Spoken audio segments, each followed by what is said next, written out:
Digital transformation should be at the forefront of an organization's strategy.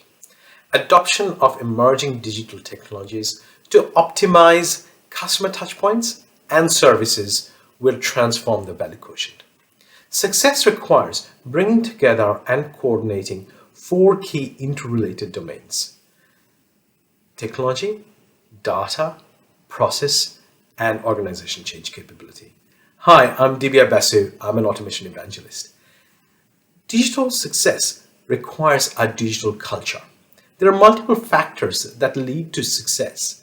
My top three are leadership and sponsorship of an organization's senior execs. Number two, developing capabilities for the workforce of the future. Redefining roles and responsibilities. We've developed the Automation Innovation Academy in my previous workplace to democratize automation and also help people to develop skills of the future. Number three, empowering new ways of working, reinforcing new behaviors and ways of working throughout the organization. Automation anxiety is real. A lot of organizations have a frozen middle management.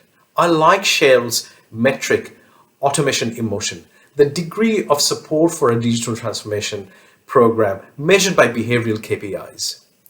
Digital transformation is reimagining the art of the possible.